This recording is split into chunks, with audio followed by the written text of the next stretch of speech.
Folks, at the end of the day, hopefully you've seen now with one rental at a time, something I truly enjoy doing is being around other millionaires, other successful people, and frankly, other people that make me better. I am constantly reminded how little I understand. And Mr. Brian Adamson here hit me with the quote that I have had him repeat 3 times and I still don't understand. So I need your help. Brian is going to say the quote. We're going to talk about it. And I want to know from you, did you get it? Am I just stupid? All right, buddy, hit us with it. Well, I guess that's my welcome back, right? Yeah, welcome back. Yeah, it's been a few weeks. So last week, as I was sharing with Mike, and now we're bringing you guys into the conversation, I had a 5-day challenge, and so one of the things that I talked about, particularly on the day 3, I teach them about the psychology of raising capital, and one thing that I shared with them that they found to be profound, so I figured we share with y'all today, and that is people don't see you how they see you. People see you how you see you. I've heard that now for this is the 4th time, first on video. Yep. It's starting to sink in. I'm Yeah. starting to feel it. But Yeah. So for instance, okay. So let's just say you have a Lamborghini, right? okay, I've got a Ferrari. Okay. okay, Would you let me like drive the Lambo for a day? You drive my Ferrari, like we could swap keys. That sure, seems pretty fair, right? yeah, sure. What if, and please don't come at me at the comments, but what if for a Focus Yeah. and you have a Lamborghini, would you be as open to swap those keys with me and let me drive your Lamborghini? Well, is this just really Brian and Michael, or is Not this, not not just Brian and Mike. Let's just say okay? in as a Oh, general, hell no, hell no, right? Exactly, hell no. emphatically, right? Yeah, hell no. But if So, it's Brian, yeah, I'd switch with Brian. But I appreciate that, right? So the thing that I was trying to convey to them yeah. is when you're raising capital from someone, Mhm.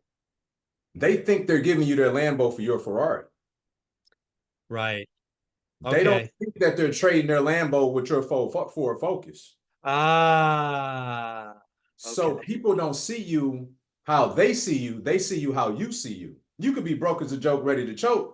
But if you become the person to articulate to them a clear vision, if you become the person to show them good stewardship practice, if you become the person that's really good at explaining the payoff and like you've done all the work that you need to do to show up in the marketplace the correct way, then people see you how you see you, not how they see you. Oh, see, you're just so smart. I get it now. I get it now. And it's funny you brought this up because we haven't talked for a couple of weeks. Last week you had your challenge. The week before I was a keynote speaker in Portland at a real estate conference. Yeah. Shout out Northwest Action Summit. Thanks for the invitation. But during my hour talk, about 10 minutes of that was raising private capital. Mm. And it was absolutely, guys, you got to hone your craft. You got to practice. You don't come and talk to somebody who you're looking for 100 grand with and be nervous and fumbling over your words. Yeah. Understand the process, understand depreciation recapture, understand the foreclosure process, understand what a note in a deed of trust is, understand, all of these factors. If you practice, you will become the Lamborghini instead of the Ford Focus. And it Amen. won't matter, Amen. if you see yourself as a Focus, you're going to be representing the Lamborghini. But damn, dude, people don't like to do the work. They Drives don't. me insane. They don't. They don't. People are, and I've said this many a times on here. The way in which God set everything up in Genesis was for stuff to be, then to do, then to have. Right. So He created all creation. Then He created us to manage that creation, and then told us some stuff to do, which was to be fruitful and multiply. Right. And then we could have dominion over everything thereafter. But the problem is that so many people are fixated on having and maybe even doing that they forget about becoming. Yeah, dude, that's so good. I get it now. It's that becoming, the practice, the repetition that we're missing. I mean, one of the things I talked about at the summit was go get your core four buddies practice an hour a week, practice 20 minutes a day, call each other, pretend one of you's the seller, pretend one of you's got a checkbook or whatever you want to pretend. Practice is you shouldn't give your spiel the first time in front of a live No, prospect. no, Come on, no. dude. So one part of my career, this is really funny. So I was an accountant. I was a bean counter. I got the opportunity to join sales as a pre-sales consultant for a technology company. And usually a pre-sales consultant is a computer scientist or some kind of engineer because you really got to understand technology. And if you know anything about me, I don't get technology. I'm just not my thing. Mm-hmm. But it was sales. So what did I do that nobody else did? All these other guys were way smarter with me from way better schools, blah, blah, blah. But you know what, Brian? I practiced the pitch Yeah, 100 times I believe it. in a conference room with nobody in it. Yeah, I yeah, could dance, I could pivot, I could, do all of these things. And I smoked them. I was the number one guy 5 years in a row before they upgraded me to a sales guy. yeah. Wasn't even close. You know why that is, Mike? I fucking outworked them. Because amateurs practice until they get it right, and professionals practice until they can't get it wrong. Get it wrong. Exactly.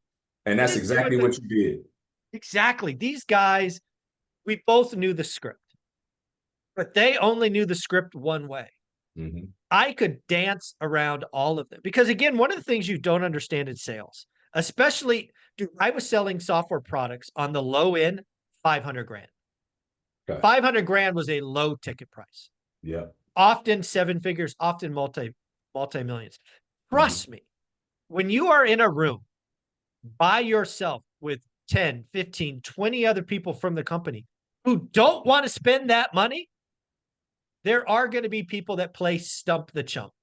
For sure. For Right? sure. For Oh, sure.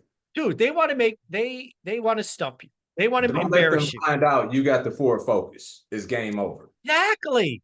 Exactly. And that's why these Stanford, these MIT, these Harvard grads would get flustered and worse, flex their ego on the audience. You want to turn an audience off? Start being the one guy that flails at all of them. And I would just dance around these little stump the chumps and go, oh, good question. You almost got me. And dude, I didn't care. I wanted to leave the room with the money. I didn't That's care right. what you thought about me. Right. I just That's wanted right. the money. That's right. And that's why I just clean. I mean, I can't tell you how many Stanford grads, Harvard grads, MIT grads that just got smoked because their egos got in the way. Yeah. They didn't like being called the forward focus. I'm like, Yeah. I don't care what you call me, as long as I leave with the check. Yeah. The saddest part is that they had the capacity of a Lamborghini, right? Financially, probably, but they Oh, had for the sure. preparation of the Ford Focus. Dude, yeah. I would, You if know we what I get a mean? new, Like, oh yeah. so now they're flustered. They got no comeback because they didn't prepare enough for the audible, right? You thought about when you run 100 reps or something, you have gone through every possible scenario of which way that thing can go. Mm-hmm. And Exactly. and still left yourself some cushion that if for some odd reason that one out of the 100 that you didn't see pops up, you're still prepared because you're over prepared. The slides are for them at this point. You know this thing forward, backward, sideways. Exactly. Like it's for them to follow along so that you can keep them with your rudder as you're dancing all around, as you say. So I applaud that, Mike. And obviously, you know me, I identify with that. Oh yeah. I've been doing this challenge, I don't know, 18 months. I still prep twice a day before I do it, right? Yeah. Like for each segment. I just don't know how I don't know how not to do that, right? And it was something I wanted to say to that piece because a lot of people have been talking about, even students that have been with me for years, and they're like, man, it just seemed like your growth is like exponential as of late. And I told them, I said, for the last 2 years almost, every Sunday, I take a Sabbath. So as long as I'm not traveling or work or doing something like a conference. And during that time, I'm soaking up hours and hours of content, whether that be podcasts, books, sermons, all these different things that I believe are helping me become the person. And so do I always feel like doing it? No. I mean, I spent 8 hours yesterday doing the same thing. But back to gravitropic, phototropic, all that gravitropic work I'm doing underground, when I'm having my phototropic moments, it's apparent to people that something is different, right? And I was directed to I was listening to a podcast yesterday, and they were talking about Genesis 1 and how God set the world up and how he did his work in the dark. So now that got me curious. So last night I go to Genesis 1 and I'm looking at each day that God is creating everything, right? And at the end of it, it's almost like a by the way, but it says, and then the night became day.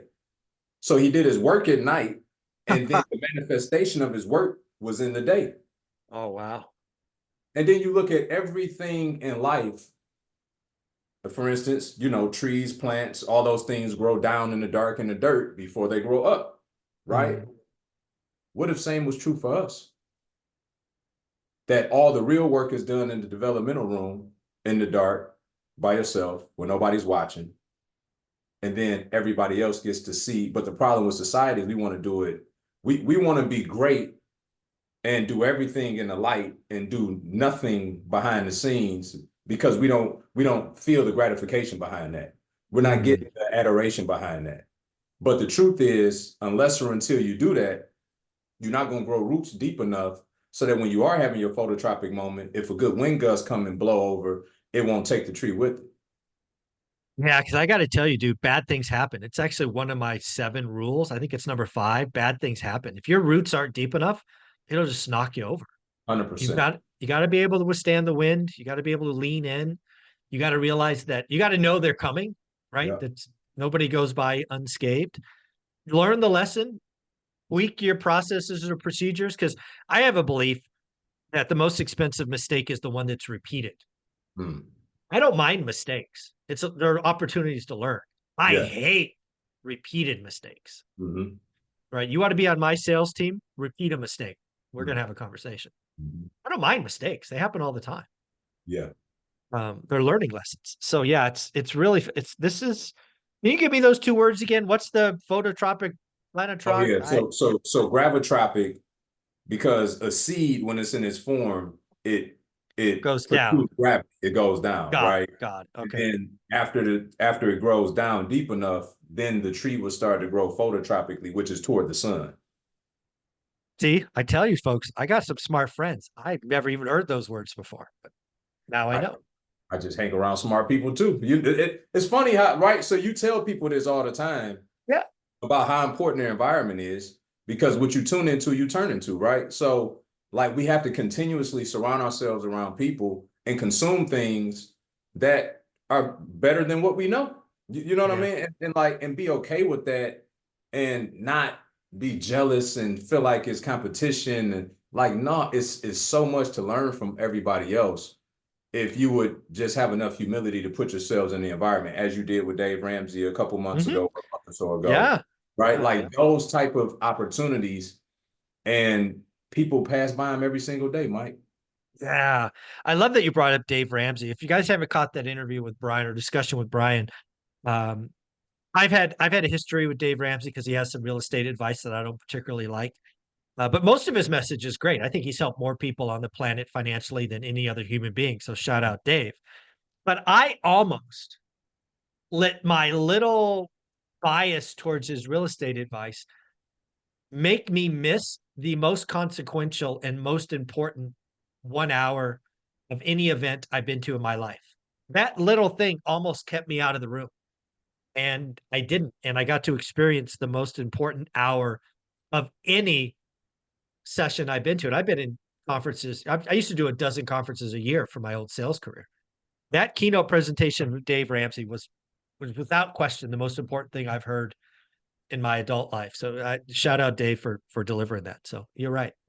Yeah, I do want to highlight this because I think you got a great tangible representation of this. So I know at one point, and you could correct me if I'm wrong, you wrote a blog for maybe even bigger pockets or something of that sort. I did. Yeah, absolutely. Yep. And by doing so, you inadvertently raised millions of dollars without even trying to. Yep, correct. Okay. So just to kind of put a bow on where this conversation started about people don't see you how they see you how you see you. You thought enough of yourself to go and write this blog for Bigger Pockets. Yep. And result of you preparing yourself for the opportunity, unbeknownst to you, the opportunity was also prepared for you. And Yep. so can you just speak into, like, to give context around Yeah. how you did that and how everything happened? Yeah, absolutely. So again, the beauty of this conversation is, again, shout out Northwest Action Summit. They were nice enough to let me record the session. So I have receipts. You can go back and watch this presentation. In that presentation, I talk about how I've raised over $10 million in private money and never asked for a penny. Hmm. So I start this journey. We start doing this way back in 2010, pre-YouTube. And I just wrote. I wrote a blog on Bigger Pockets. I had a blog site called wealthbuildingpro.com. They kind of fed on each other. And I simply documented what we were doing. I would call the house funny names because I didn't want to give the addresses. I would tell them what we bought it for, what we planned to do it for, what mistakes we made, talk about how we burred the money out before burr was a thing. And we did that 3 or 4 times. And little did I know, to your point, I had people throwing money at me. I had people giving me 100% financing at 10 to 12% interest. I paid 12% in the beginning and realized I had too much money access. So then I paid 10. I still had a lot, just a little less. I had more than I needed at 10. So that was where we were. And that allowed us to buy a house every 2 or 3 weeks because people were buying them for us. And we would buy them. They would pay for it. We'd pay a couple of months of interest. We would do the repairs, put a renter in, refi out, do it again. Dude, we recycled the same 50 grand, like, I don't know, 50 times, 40 times. And if you want the detailed scenario, watch the keynote from that session. It's on my YouTube channel. So yeah, I mean, I never asked for a penny. I was the Lamborghini. I had people throwing me their Ferrari keys. So that I just wanted to put I thought that was a great way to illustrate exactly what we started in this conversation. The problem is 2 different things. One, people don't prepare themselves for the opportunity. They take the cheap route. They hear a podcast. They attended some free thing. They got just enough regurgitated information, but they lack all types of context. Oh That yeah. even if the person across from you isn't a real estate aficionado, that if they got some money, they're a business aficionado, and they got enough common sense to poke holes through something that don't make sense, Yeah. right? So Amen. one challenge is that people don't prepare themselves and become the person. The other challenge is because they don't believe enough in themselves, then they don't put out the content, they don't create videos, they don't create blogs, they don't do anything to establish themselves as an authority in their space. Absolutely. That is it. Becoming part of the 1% is so easy these days. And everybody, not being average, it doesn't take much. 20 minutes a day. Just pick your lane, pick your thing, and go do the freaking work, man. I don't wear this hat for a joke. It's that freaking simple, man. It's crazy. For sure. For sure. Yeah. Yeah. So I don't know. Who knew where this conversation was going to go, but I think it landed. we never know, dude. We never know. Oh, dude, I appreciate you so much. I'm so happy you're in my life. You're in my world. You make me a better human being, so much Likewise. smarter. Just thank you for being here each week. Brian, where can people find you? Brian Adamson Official on YouTube, Instagram. Shout out to you, the ORAD family. I love you guys, man. Just keep sending me messages, letting me know where you're tuning in from. I appreciate you.